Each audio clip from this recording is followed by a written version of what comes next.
మనం బాధపడతామని తెలుసుండి, కావాలని బాధ పెట్టే వాళ్ళని చూసినప్పుడు, మనకి ఎంత కోపం, ఆవేశం వస్తుందంటే ఆళ్ళని చంపేయాలన్నంత కోపం వస్తుంది. అప్పుడు మన లోపల మనసు ఆళ్ళని చంపేయాలన్నంత కోపం వచ్చేలా మాట్లాడేది మనసు. ఆ మనసుతో లోపలుండి నువ్వు బానే మాట్లాడుతున్నావు. నీ మటికు నువ్వు పైనున్న శరీరమేమో మాటలు పడుతూ ఉంటుంది. లోపలున్న నువ్వేమో చక్కగా కూర్చొని సజెషన్స్ ఇస్తూ ఉంటావు. ఆళ్ళని కాదు చంపేయటం, నిన్ను బయటికి లాగి అదే కొట్టడం కొట్టి చంపేస్తే ఎంత హాయిగా ఉంటుందో నాకు. చిన్నప్పుడు ఛీ! ఛీ! బుజ్జి తల్లి అన్నప్పుడు లేని ఫీలింగు పెద్దయ్యాక ఛీ! ఛీ! అని అనగానే మనకెందుకింత తారాస్థాయిలో ఒళ్ళు మండిపోతుంది? అసలు ఆలోచించామా? అదే మన వాళ్ళు, అదే ఆళ్ళు. మన కాళ్ళు, చేతులు మన పనులు మనం చేసుకోలేని చిన్ని వయసులో ఆళ్ళు చేసినా, తిట్టినా సరే కూడా తిరుగుతాం. రూపాయి సంపాదించడం వచ్చి మన పని మనం చేసుకోవడం వస్తే, అది ఎంత మనల్ని కన్నవోళ్ళైనా ఎవరైనా సరే, నువ్వేంటి నన్ననేదనట నువ్వు లోపల కూర్చొని బానే ఉన్నావు. మధ్యలో నాకొస్తుంది చెడ్డ పేరు. మరి నువ్వు బానే ఉంటావు. ఈళ్ళు తీసుకెళ్ళి చచ్చిపోతే బావుండు, ఈ శరీరాన్ని తీసుకెళ్ళి గోతిలో పడేయాలి అన్నంత కోపమొస్తది. ముందు నువ్వు దొరకాలి.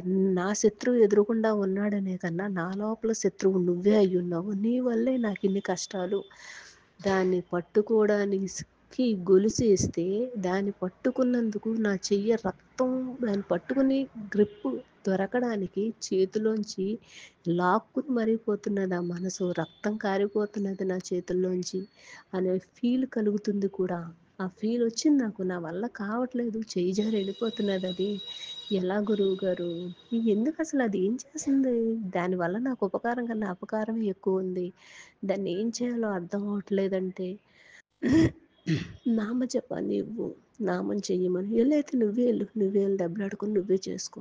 నేను మాత్రం నోరిప్పను. నేను మాట్లాడను. నువ్వే ఎళ్ళుమా అని చెప్పి నీ మనసుతోని నువ్వే ఎళ్లి మాట్లాడుకో అని చెప్పు. ఇన్ని ఎదవ సలహాలు లోపల కూర్చొని ఇస్తుంది కదా! దానంతట అదెళ్ళి ఎన్ని పెత్తనాలు చేత్తందో చూద్దాం శరీరం లేకుండా, శరీరంతో సంబంధం లేకుండా. ఇప్పుడు కొత్తగా వచ్చింది శరీరంతో సంబంధం లేకుండా మనసు ప్రత్యేకించి పనిచేసేది ఫోన్లు. వితిన్ ఎక్కడ ఏం జరిగినా సరే మొత్తం అందరికి ఫోన్లు వెళ్ళిపోతుంటాయి. నువ్వేంటే చేసేదని చెప్పి ఆ మనసే వెళ్ళి ఫోన్ చేసుకుని మాట్లాడేస్తూ ఉంది చేతులు వాడేసుకుని కష్టపడకుండా. ఇప్పుడు దాన్ని ఆపాలి. ఎవరితో మాట్లాడే ప్రయోజనం ఏంటి?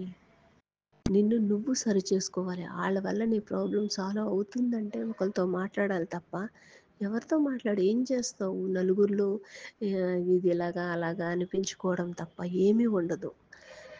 ఆహ్, అదే కొంచెం ఆలోచించి ఇది నాకు అవసరమా? ఎందుకు?